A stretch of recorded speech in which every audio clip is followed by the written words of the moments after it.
Disambung sedikit aja. Masa kecilnya Pak Sujito. Tapi seralep enggak. Masa kecilnya Pak Sujito itu dulu ambekan sih.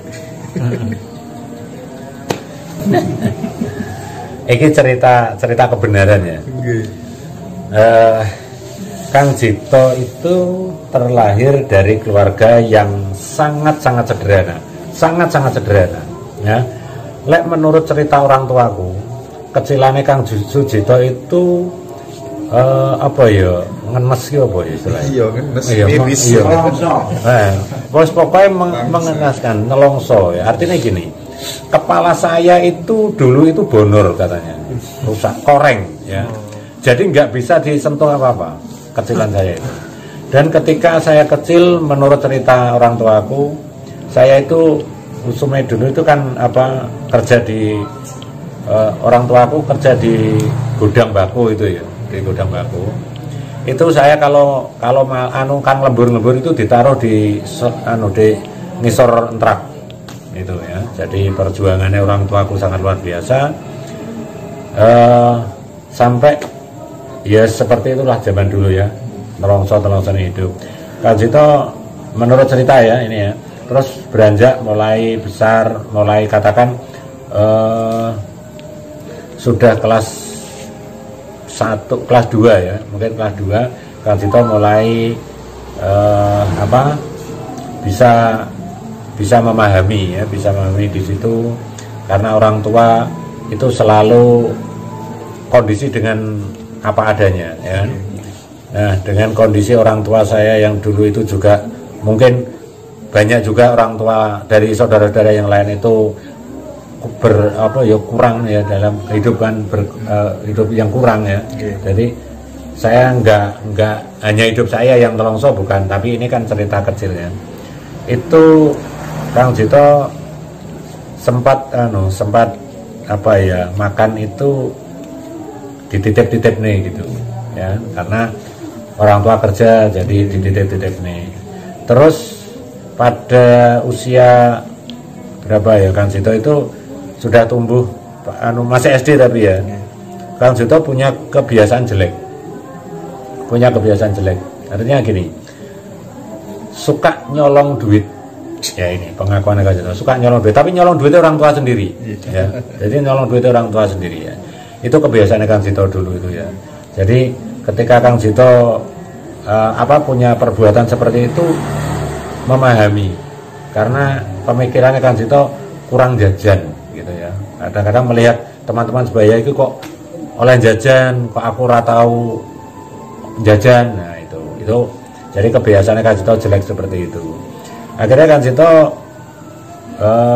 mulai paham, kalau nggak salah itu kelas berapa ya, kelas 6 Kang Jito mandiri ya, kelas 6 mungkin ya, mandiri, ingin rekreasi SD.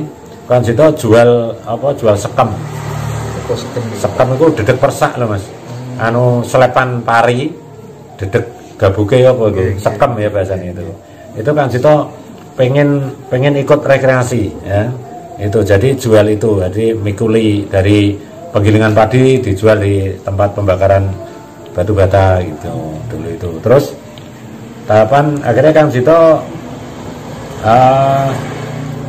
ikut konveksi ya, konveksi juga itu pengalaman yang nggak kenal lelah ya. Waktu itu bapak itu sakit ya, berapa tahun ya.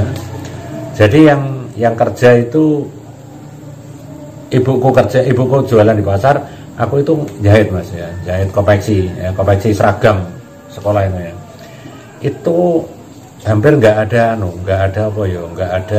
jeda. Artinya gini, pokoknya aku iki mergawi kebutuhan kanggo keluarga, kakakku itu di sawah, terus aku jahit, adikku sekolah, adikku 2 kan, adikku perempuan, terus adikku yang ragil itu laki-laki.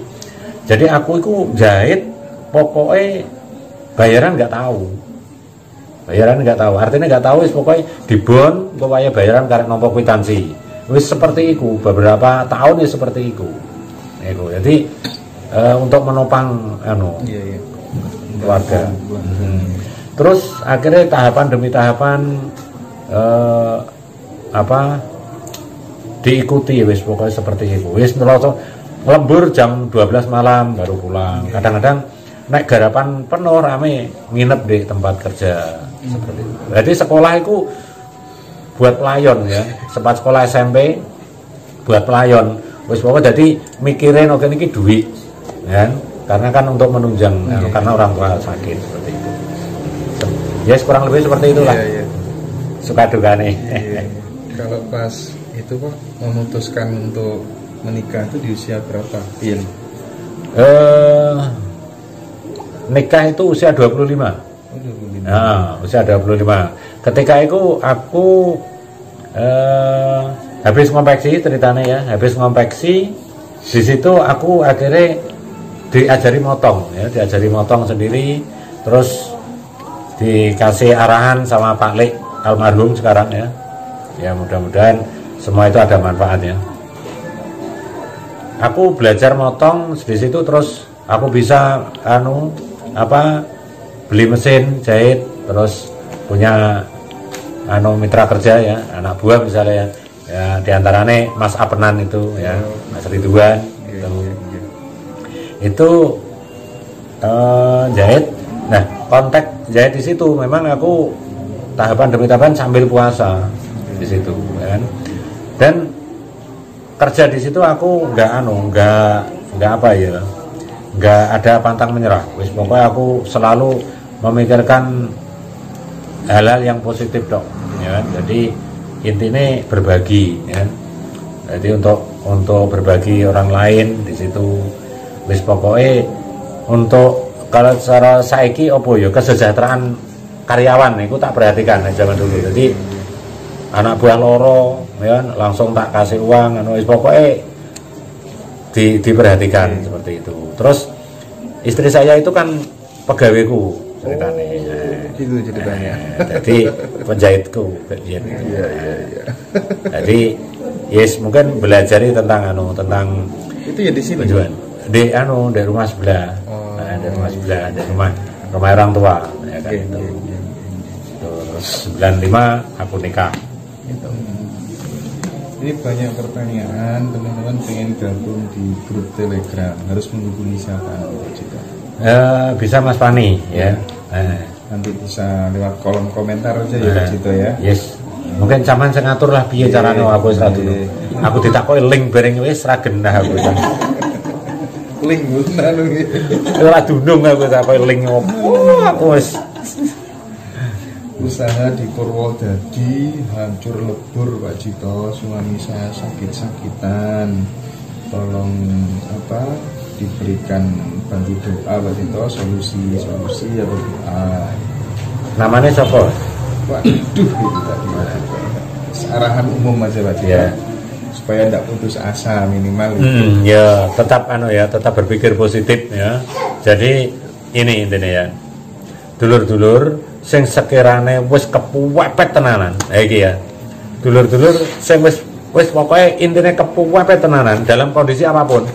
Maksudnya dalam kondisi kadang-kadang penekanan mungkin dalam mental atau mungkin dalam ekonomi, tapi ini dalam ekonomi ku yang kategori itu masalahnya kepepet iki. Kepepet karena diuji dan kepepet karena sesuatu ya kan itu.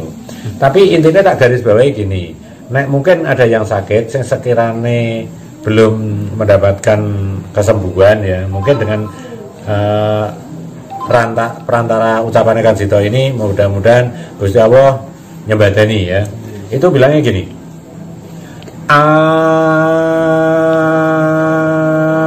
aku wujud kanthi selamat titik.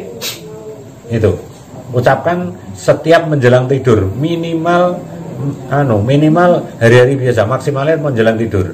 Tapi ketika lupa, tahu-tahu ketiduran, ketika bangun kok ingat belum ngucap, yaitu langsung di saat itu juga langsung diucap nih.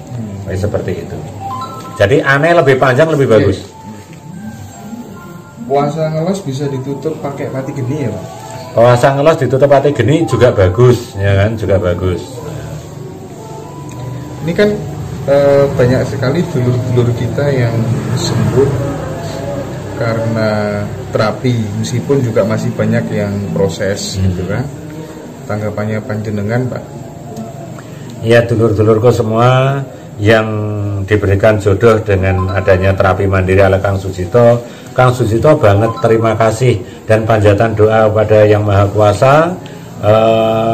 Semua itu karenanya ya.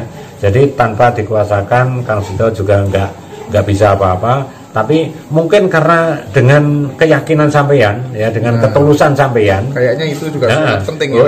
Itu sangat mendukung. Jadi dengan adanya keyakinan sampeyan untuk melakukan terapi betul, nah itu bisa mendukung, ya kan? Berarti kan sesungguhnya berobat itu ya yang paling dominan dirinya sendiri. Nah, dirinya sendiri. Karena yang mengobati kan sama sendiri, intinya kan seperti itu. Kalau terapi kan hanya media lah, jembatan ya.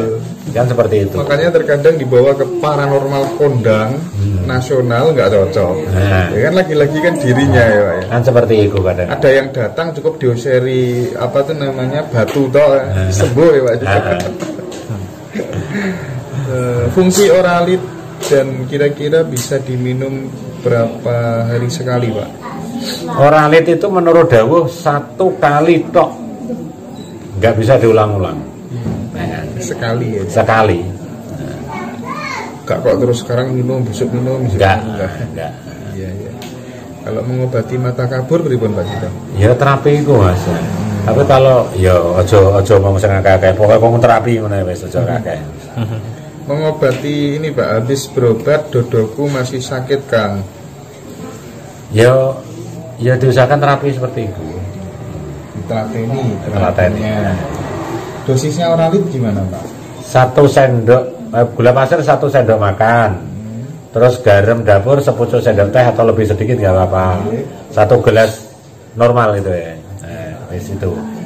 Jadi kalau adonan 1 gelas itu sama habiskan pun nggak apa-apa. Kalau pun nggak habis nggak apa-apa. Yang penting sudah masuk.